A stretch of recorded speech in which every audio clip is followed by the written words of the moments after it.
So, here's a letter. Greetings.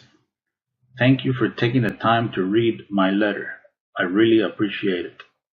My name is Nisin R. Lopez. I'm a 43-year-old Cuban American artist based in Miami, Florida.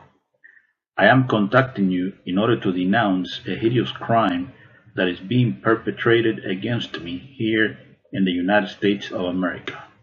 Contract stalking and electronic weapon assaults sponsored by corrupt elements in the US government. Yes, I am a targeted citizen.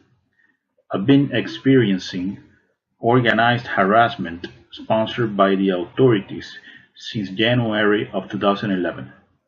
This thing ruined my life. You might be saying to yourself, what exactly is organized harassment, right? Well, this is not easy to explain, you know. One could say that contract stalking is bullying on steroids, covert harassment, organized group stalking, or community-based mobbing is pretty much a form of political repression, extrajudicial punishment. Organized stalking is a secret program of the US government designed to destroy targeted individuals emotionally and psychologically through dark neurolinguistic programming and negative aversive stimuli. We're talking here about a multi-layered interagency program. Law enforcement is behind this, the intelligence community is behind this, and third-party contractors are behind this. Private security companies, mostly employ ex-military and ex-intelligence agents. As far as the organized community harassment done to me every single time I go out into the general public, the unjust systematic harassment is done by a group of people in an organized fashion, using unethical means in order to torment, preoccupy, agitate, intimidate, and terrorize the isolated victim 24/7 no matter where he goes. I'm talking about acts of provocations, street theater, invasion of space, noise campaigns, mimicking directed conversations, engineered collisions, orchestrated synchronicities, entrapment, etc. Pretty much community-based mobbing based on choice reference patterns. The targeted citizen is exposed to a stressor outside the range of usual human experience. He is terrorized 365 days a year, 24/7. He is kept in a state of anxiety and hypervigilance until he finally breaks down after years of indescribable psychological abuse.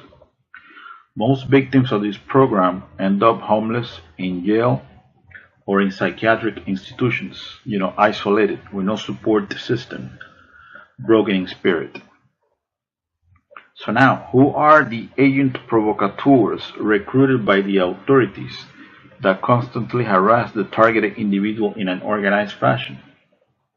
Well, they are called surveillance role players.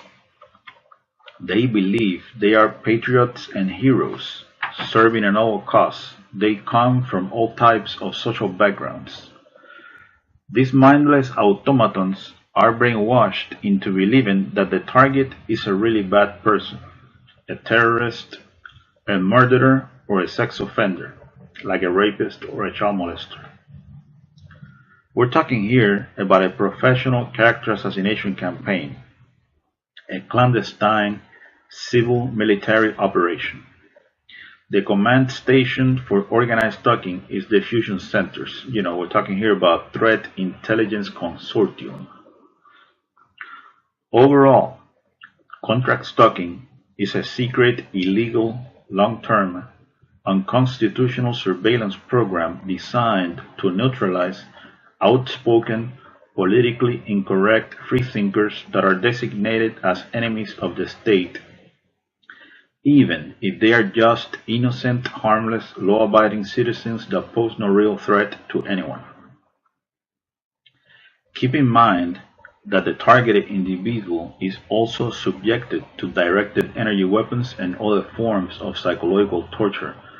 I'm talking about mind control neural weapons, remote neural influencing technology.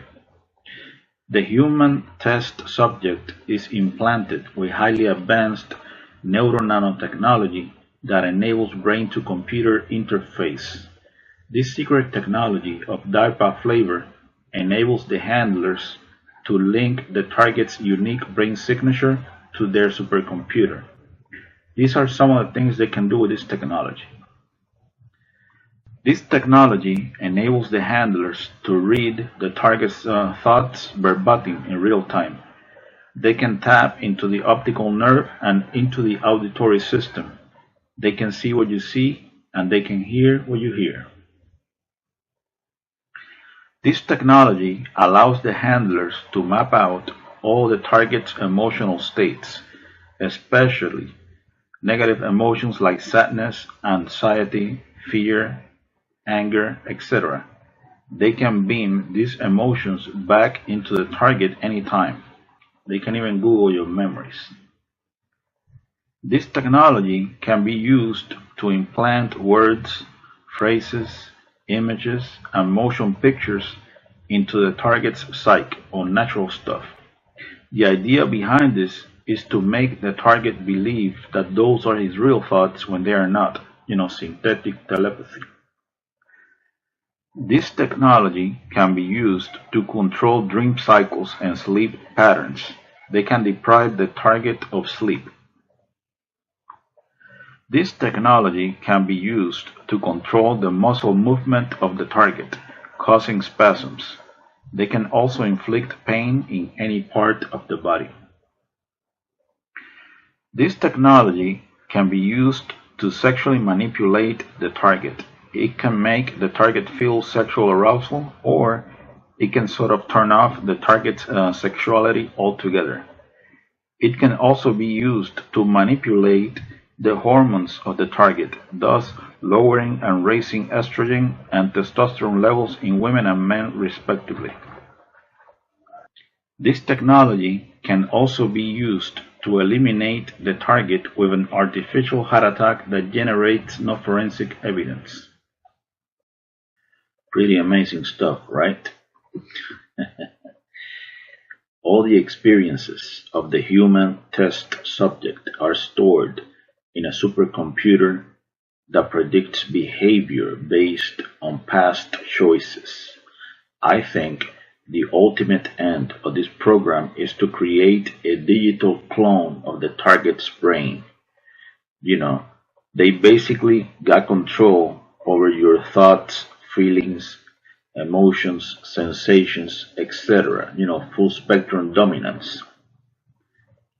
So now, the leader of clandestine operations in the CIA, Elizabeth Kimber, she doesn't know anything about this behavioral modification program.